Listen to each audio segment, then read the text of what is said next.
بسم اللہ الرحمن الرحیم۔ السلام علیکم محترم ناظرین۔ 27 ذی الحجہ 23 سنہ ہجری بروز بدھ کو حضرت عمر رضی اللہ تعالیٰ عنہ مسجد نبوی میں نماز فجر کی امامت کروا رہے تھے۔ نماز کے دوران ابو لولو فیروز نامی مجوسی غلام نے زہر آلود خنجر سے آپ کے جسم مبارک پر 3-4 وار کیے۔ حضرت عمر رضی اللہ تعالیٰ عنہ زخمی ہو کر گر پڑے۔ حضرت عبد الرحمن بن عوف رضی اللہ تعالیٰ نے نماز پڑھائی۔ بدبخت قاتل نے مسجد سے بھاگتے ہوئے تقریباً 13 مسلمانوں پر وار کیا، جن میں سے 7 شہید ہو گئے۔ آپ رضی اللہ تعالیٰ عنہ کو بے ہوشی کی حالت میں گھر لایا گیا۔ ہوش آنے پر جب آپ کو بتایا گیا کہ حملہ آور مجوسی تھا تو آپ نے اس بات پر اللہ کا شکر ادا کیا کہ حملہ آور مسلمان نہیں تھا۔ آپ رضی اللہ تعالیٰ عنہ پر خشیت الہی کی کیفیت طاری ہو گئی۔ آپ نے اپنے بیٹے عبداللہ کو حکم دیا کہ میرا سر اپنی گود سے ہٹا کر زمین پر رکھ دو تاکہ اللہ تعالیٰ مجھ سے رحم و کرم والا معاملہ فرمائیں۔ اس موقع پر حضرت عبداللہ بن عباس رضی اللہ تعالیٰ عنہ آپ کو بشارتیں دیتے اور تسلیاں دیتے رہیں۔ 3 دن کرم میں گزارنے کے بعد آپ رضی اللہ تعالیٰ عنہ زخموں کی تاب نہ لاتے ہوئے یکم محرم 24 سنہ ہجری کو جام شہادت نوش فرما گئے۔ عمر وہ شیر تھا جس کے نام سے تو شیطان بھی ڈر کے بھاگ جاتا تھا، رکا ہوا دریا بھی بہنے لگتا تھا، لرزتی زمین بھی تھم جاتی تھی، زمین پر گرا تیل بھی واپس آ جاتا تھا۔ اے عمر، تیری قبر پر لاکھوں سلام، اور جس نے تجھے مانگا اس محمد صلی اللہ علیہ وآلہ وسلم پر لاکھوں سلام۔ جب حضرت سیدنا عمر پاک پر حملہ کیا گیا تو ان کے لیے دودھ لایا گیا۔ جیسے ہی آپ نے دودھ پیا تو وہ آپ کی پسلیوں کے زخم سے بہہ نکلا۔ طبیب نے ان سے کہا، اے امیر المومنین، وصیت فرما دیں، آپ زیادہ دیر تک زندہ نہیں رہ سکیں گے۔ تو انہوں نے اپنے بیٹے عبداللہ کو بلایا اور کہا کہ حذیفہ بن الیمان کو میرے پاس لے کر آؤ۔ حذیفہ بن الیمان حاضر ہو گئے۔ یہ وہ صحابی ہیں جنہیں نبی کریم صلی اللہ علیہ وآلہ وسلم نے منافقین کے ناموں کی فہرست عطا کی تھی، اور ان ناموں کے بارے میں اللہ پاک، اس کے رسول اور حذیفہ بن الیمان کے علاوہ کوئی نہیں جانتا تھا۔ حضرت عمر نے پوچھا جبکہ خون ان کی پسلیوں سے بہہ رہا تھا کہ اے حذیفہ بن الیمان، میں آپ کو اللہ کی قسم دے کر کہتا ہوں، کیا اللہ کے رسول صلی اللہ علیہ وآلہ وسلم نے میرا نام منافقین کے ناموں میں لیا ہے یا نہیں؟ یہ سن کر حذیفہ بن الیمان کی آنکھوں سے آنسو جاری ہو گئے اور فرمایا، یہ میرے پاس رسول اللہ صلی اللہ علیہ وآلہ وسلم کا راز ہے جو میں کسی کو نہیں بتا سکتا۔ آپ نے پھر پوچھا، خدا کے لیے مجھے اتنا بتا دیں، اللہ کے رسول نے میرا نام شامل کیا ہے یا نہیں؟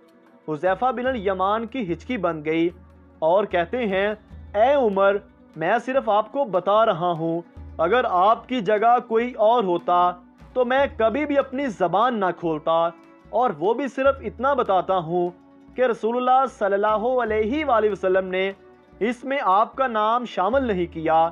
حضرت عمر نے اپنے بیٹے عبداللہ سے کہا کہ دنیا میں میرے لیے ایک چیز باقی رہ گئی۔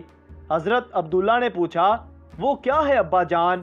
حضرت عمر نے فرمایا، بیٹا، میں جوار رسول صلی اللہ علیہ وآلہ وسلم میں دفن ہونا چاہتا ہوں، لہٰذا ام المومنین حضرت عائشہ کے پاس جاؤ، ان سے یہ مت کہنا کہ امیر المومنین، بلکہ کہنا عمر اپنے ساتھیوں کے قدموں میں دفن ہونے کی اجازت چاہتا ہے، کیونکہ آپ اس گھر کی مالکن ہیں۔ تو ام المومنین نے جواب دیا، یہ جگہ تو میں نے اپنے لیے تیار کر رکھی تھی، لیکن آج میں اسے عمر کے لیے ترک کرتی ہوں۔ عبداللہ ابن عمر شاداں اور فرحان واپس آئے اور عرض کی کہ اے امیر المومنین، اجازت مل گئی ہے۔ حضرت عبداللہ بن عمر نے دیکھا کہ حضرت عمر کا رخسار مٹی پر پڑا ہے تو انہوں نے آپ کا چہرہ اٹھا کر اپنی گود میں لے لیا۔ حضرت عمر علیہ السلام نے اپنے بیٹے کی طرف دیکھا اور فرمایا کہ کیوں تم میرا چہرہ مٹی سے بچانا چاہتے ہو؟ عبداللہ ابن عمر نے کہا، ابا جان، لیکن حضرت عمر نے بات کاٹتے ہوئے فرمایا، اپنے باپ کا چہرہ مٹی سے لگنے دو، بربادی ہے عمر کے لیے اگر کل اللہ پاک نے اسے نہ بخشا۔ حضرت عمر علیہ السلام اپنے بیٹے کو یہ وصیت فرما کر آغوش میں چلے گئے کہ اے میرے بیٹے، میری میت مسجد نبوی میں لے جانا اور میرا جنازہ پڑھنا، اور حذیفہ بن یمان پر نظر رکھنا، اگر وہ میرے جنازے میں شرکت کریں تو میری میت روضہ رسول کی طرف لے جانا اور میرا جنازہ روضۃ الرسول کے دروازے پر رکھ کر دوبارہ اجازت طلب کرنا اور کہنا اے ام المومنین، آپ کا بیٹا عمر، یہ مت کہنا کہ امیر المومنین، ہو سکتا ہے کہ میری زندگی میں مجھ سے حیا کی وجہ سے اجازت دی گئی ہو، اگر اجازت مرحمت فرمائیں تو دفن کر دینا، ورنہ مجھے مسلمانوں کے قبرستان میں دفن کر دینا۔ عبداللہ بن عمر کی نظریں حذیفہ بن الیمان پر تھیں۔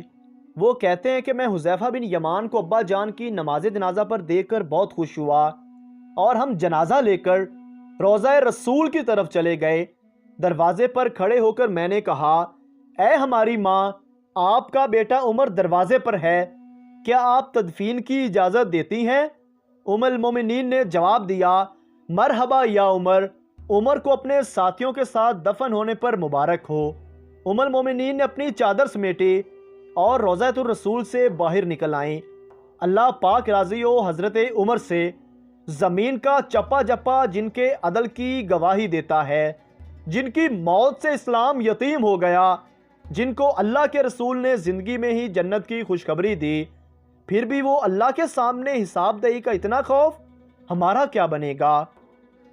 عبد الرحمن جامی بغوی کی روایت ہے کہ آپ کو فاروق کا لقب جبرائیل علیہ السلام نے دیا۔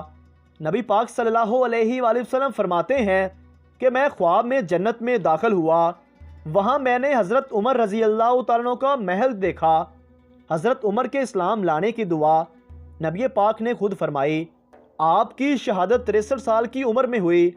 حضرت عمر رضی اللہ تعالیٰ عنہ کی سب سے بڑی فضیلت یہ ہے کہ انہوں نے سقیقہ بنو سعدہ میں خلافت کی بحث ختم کی، حضرت ابوبکر صدیق کے ہاتھ پر بیعت کی، پھر صحابہ کرام بھی جوک در جوک بیعت کرنے لگے۔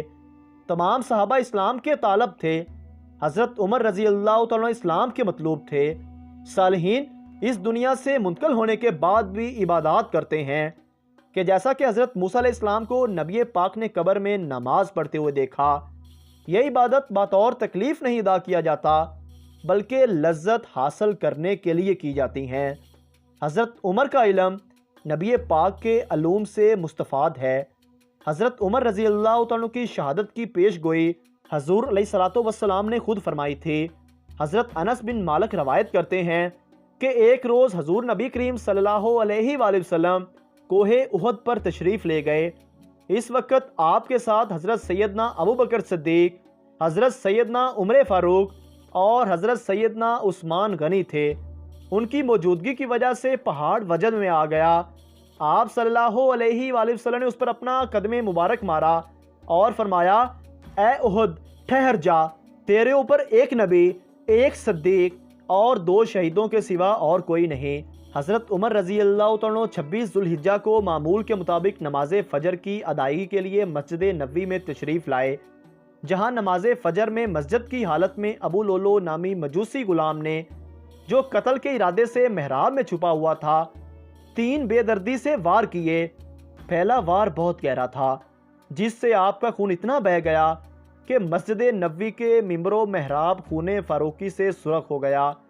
3 روز یہی کیفیت رہی۔ جو دوا دی جاتی تھی وہ کٹی ہوئی آنتوں سے باہر آ جاتی تھی۔ اللہ پاک سے دعا ہے اللہ پاک ہمیں حضرت عمر کی سنت پر عمل کرنے کی توفیق عطا فرمائے اور ہمارا خاتمہ ایمان پر فرمائے، آمین بجاہ النبیین صلی اللہ تعالی علیہ وآلہ وسلم۔